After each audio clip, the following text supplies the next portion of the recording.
සංරක්ෂණ දෙපාර්තමේන්තුව නියෝජනය කරන්නේ පුත්තලම දිසාවන නිලධාරී. අපි අලි මිනිස් ගැටුම කළමනාකරණය කිරීම සඳහා පුත්තලම දිස්ත්‍රික්කය තුළ ක්‍රියාත්මක වන වැඩසටහන සඳහා සුජුවම දායකත්වයක් ලබා දෙන දෙපාර්තමේන්තුවක්.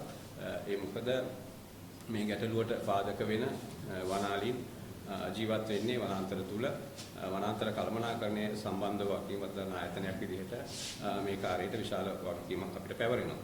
එතකොට මේ කාර්ය සංවිධානය වෙන විදිහ මම කෙටියෙන් පැහැදිලි කරොත් ඇත්තටම අපේ දිස්ත්‍රික්කීය නියෝජනය කරන රාජ්‍ය පරිපාලන සුදේශ කටයුතු පළාත් සභාකරු අමාත්‍යතුමා විශේෂයෙන්ම මේ ගැටලුව හඳුනාගත්තයින් පස්සේ මේ ප්‍රදේශයේ මහජන නියෝජිතයෙක් විදිහට විශේෂයෙන් ජනාධිපතිතුමාගේ අවධානය යොමු කරලා තිබුණා මේ සම්බන්ධව. ඊට පස්සේ ජනාධිපති ලේකම් කාර්යාලයේ මේ සම්බන්ධව සාකච්ඡා කිහිපයක් පවත්වලා විශේෂ චක්‍රලේඛනයක් නිකුත් කරා.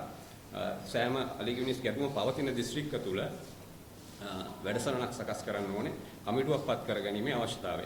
ඒක නීතිමය චක්‍රලේඛනකින් උතුරෙන් පස්සේ අපි මේ කටයුත්තට වනජීවි සංරක්ෂණ දෙපාර්තමේන්තුව, වන සංරක්ෂණ දෙපාර්තමේන්තුව සහ විවිධ ප්‍රාදේශීය ලේකම්වරුන් විවිධ කණ්ඩායම් මැදිහත් වුණත් මේකේ සංවිධානාත්මක බවක් තිබුණේ නැහැ. මෙම චක්‍රලේඛනයේ නිකුත් වෙලා මේක දිස්ත්‍රික් වැඩසටහනක් බවට පත් වුණායින් පස්සේ මේකේ සංවිධානාත්මක ස්වභාවයක් තියෙනවා. එතකොට අපි දිස්ත්‍රික්කයක් වශයෙන් රාජ්‍ය නිලධාරීන් වශයෙන් දිසාපතිතුමාගේ මෙහෙයුම යටතේ අපි සම්බන්ධ වෙනවා සියලුම රාජ්‍ය ආයතන. එතකොට දේශපාලන අධිකාරී වශයෙන් දිස්ත්‍රික් සම්බන්ධීකරණ කමිටුව ගරු සභාපතිතුමා වශයෙන් සහ ගරු මන්ත්‍රීතුමාලා දේශපාලන නායකත්වයේ සපයනවා. එතකොට මේ මුළු කණ්ඩායමම එකතු වෙලා කරන ඒකාබද්ධ වැඩසටහනක් තමයි මේ අලි මිනිස් ගැටුම කළමනාකරණය කිරීම සඳහා දැන් ක්‍රියාත්මක වෙන්නේ. ඉතින් මේ වැඩසටහනේ විශේෂයෙන්ම අපේ පරිසර නියෝජ්‍ය අමාත්‍යතුමා පරිසර අමාත්‍යතුමා මේ දිස්ත්‍රික්කයට ඇවිල්ලා මේ වැඩසටහන මෙහෙයුමක් වශයෙන් මාස 3කදී යම් පිබිදීමකින් ඔක්කොම එකතු කරගෙන සියලුම රාජ්‍ය ආයතන, ප්‍රාදේශීය සභා, රාජ්‍ය නොවන ආයතන, ග්‍රාමීය සංවිධාන මේ සියලුම ආයතන එකතු කරගෙන දේශපාලන අධිකාරිය සම්බන්ධ වෙලා කරන වැඩසටහනක් තමයි 9, 10, 11 අපි ආරම්භ කරන්න සැලසුම් කරලා තියෙන්නේ.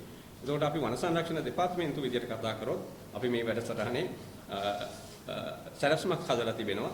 අපි සැලැස්ම හදලා තිබෙන්නේ දිස්ත්‍රික් සැලැස්මේ එක කොටසක් වශයෙන්. උත්තරම දිස්ත්‍රික්කයේ සඳහා වන අලි ගැටුම කළමනාකරීම සඳහා දිසාපතිතුමාගේ නැත්නම් දිස්ත්‍රික් ලේකම්තුමාගේ ප්‍රධානත්වයෙන් මෙහෙයවීමෙන් හැදෙන වැඩසටහනක් තිබෙනවා. මේ වැඩසටහනේ ඒ කොටසක් වශයෙන් අපට ආවරණය වෙන අප ආවරණය කළ යුතු කොටස අඳුනගෙන තමයි අපේ සැලැස්ම හදලා තිබෙන්නේ. මේ සැලැස්මේ කෙටි කාලීන සහ දීර්ඝ කාලීන වැඩසටහන් යෝජනා කරලා තිබෙනවා. විශේෂයෙන්ම මේ වසර තුල මේ වසරේ දෙසැම්බර් වෙන විට අපි ප්‍රධාන කාර්යයන් 3ක් නිම කරන්න අපේක්ෂා කරනවා. ඒ ප්‍රධාන කාර්යයන් 3 අපි කලපු අන්දර විශේෂයෙන්ම මේ වනාන්තර තුල වනාලීන්ට සුපෝෂණ කටයුතු නැත්නම් වනාලීන්ට ජීවත් වීමේ සුදුසු පරිසරයක් ඇති කිරීම කියන කාරණය තමයි අපේ මූලික අරමුණ වෙන්නේ. වනාන්තර කළමනාකරණ ප්‍රධාන ආයතනයේ වශයෙන්.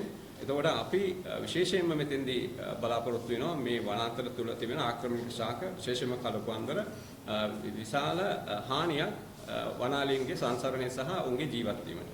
ඔවුන්ට සුදුසු පරිසරයක් බිහි කර ගැනීමට තියෙන ලොකු අවහිරයක් තමයි මේ ආක්‍රමණික ශාක විශේෂයෙන්ම කලපු අන්දර. ඉතින් එම නිසා මේ කලපු අන්දර ඉවත් කිරීමේ වැඩසටහන මේ අවුරුද්ද තුල අපි බලාපොරොත්තු වෙනවා. දැනට අපි හෙක්ටර් 24ක් පමණ වැව් ආශ්‍රිතව අයින් කරලා තියෙනවා. වැව් පහක් ආශ්‍රිතව විශේෂයෙන්ම ගල්ඔය අපේ වන සංචාරක වන කලාපය තුල සහ ඊට පස්සේ අපි උත්සාහ කරනවා හෙක්ටර් 225ක් වෙන සම්පූර්ණ මෙම කලපු අන්දර වසර 1-2 තුල සම්පූර්ණයෙන් ගලවලා අයින් කරනවා. ඉතින් දැන් මේ වැඩසටහන සමගාමීව අපි තව හෙක්ටාර් 41ක ප්‍රමාණයක් අපි මේ 9 වෙනිදා ආරම්භ කරලා මේ වර්ෂයේ මාසයක් වගේ මාසයක් දෙකක් ඇතුළත දෙපාර්තමේන්තුවේ ප්‍රතිපාදන මත ඉවත් කරන්න සැලසුම් කරලා තිබෙනවා. ඒකම අපි විශේෂයෙන්ම දකින කාරණේ තමයි වනාලීන් ගම්මැදීමට ගම් ආශ්‍රිත වැව් කරා එන්න ප්‍රධානම හේතුව තමයි වනාන්තර තුල තියෙන ජල සම්පතේ අඩුකම. විශේෂයෙන් වියලි කාලයේදී වනාන්තර තුල තියෙන වැව් කුඩා වැව් තිබෙනවා. කැටිච්චගේ වැව්, පැරණි වැව්, පෞරාණික වැව්. ඒවායේ ජලය තියෙන්නේ අතර වැසි කාලේ පමණයි. මේ ජල හිගයත් එක්කලා වනාලීන් විශේෂයෙන්ම ඒගොල්ලෝ අනිවාර්යයෙන්ම විශාල ජලයේ පරිභෝජනය සහ ජලය ආශ්‍රිතව ඒගොල්ලන්ගේ චර්යාවෙන් යම් කාලයක් ගත කරන සත්ත්ව කොට්ටාශය තමයි වනාලී. ඉතින් මේගොල්ලෝ අනිවාර්යෙන් වතුර තියෙන වැව් කරා සංක්‍රමණය වෙනවා. ඉතින් මේකට විසඳුමක් විදිහට අපි වන සංරක්ෂණ දෙපාර්තමේන්තුව විශේෂයෙන්ම වීරක්කුඩි චෝලී රක්ෂිත වනාන්තරය තුල වන්‍යාගම රක්ෂිත වනාන්තරය තුලත් අඳුනගෙන තියෙන වැව් 15 ඒ වැව් පහළව ප්‍රතිසංස්කරණය කළා වනාලීන්ට වසර පුරාම ජලය ලබා ගැනීමට හැකි වෙන විදිහට සංවර්ධනය කිරීම තමයි අපේ ඊළඟ වැඩසටහන. අපි තුන්වෙනි කොටස ගත්තොත් අපි උත්සාහ කරනවා විශේෂයෙන්ම හඳුනාගත්ත මේ වනාන්තර කොටස් තුල වනාලීන්ට හිතකර ඒගොල්ලෝ කැමති තෘණමාර්ග වැනි ආහාරට ගන්න පුළුවන් දේවල් වගා කරන විශේෂයෙන්ම ඇල මාර්ග පද්ධති ස්වභාවික පිහිටලා තියෙන ස්ථාන අඳුනගෙන ඒවා සිතියම් ගත කරලා ඒක අපි වසර 2ක් 3ක් තුල සංවර්ධනය කරගන්න අලිට හිත ගන්න. අපි මේක තුළින් බලාපොරොත්තු වෙන්නේ විශේෂයෙන්ම ගම්මාශ්‍රිතව ගාමීය ප්‍රජාවට විශාල හිරිහැරයක් විශාල අනුසුරක් වෙලා තියෙන වනාලි යම් ප්‍රමාණයක් මේ වනාන්තර හුරු කරලා වනාන්තර ඇතුළත රඳවා ගැනීම තමයි අපේ අරමුණ වෙන්නේ මේ වැඩසටහනත් එක්ක. ඉතින් මේ වන සංරක්ෂණ දෙපාර්තමේන්තුවේදී අපිට කියන්න තියෙන්නේ මේ වැඩසටහන මේ විදිහට සංවිධානය වීම අපි ඒකරාශී වීම අපේ කටයුතු වල ලොකු පහසුවක්. නැත්නම් මේක ඇත්තටම වන සංරක්ෂණ දෙපාර්තමේන්තුවට වනජීවි සංරක්ෂණ දෙපාර්තමේන්තුවට පමණක් වෙලා මේ ඒගොල්ලන්ගේ වැඩක් වශයෙන් පැවතිච්ච දෙයක්. ඉතින් මෙහෙම අපි ඔක්කොම එකතු වෙලා මේ වැඩසටහන ඉදිරියට ගෙන යනවා. අපිට මේන් මහජනතාවට සේවයක් කරලා මේ ගැටලුව විසඳා ගැනීමට විශාල පිටිවහලක් වෙයි කියන එක තමයි අපේ අදහස. බොහොම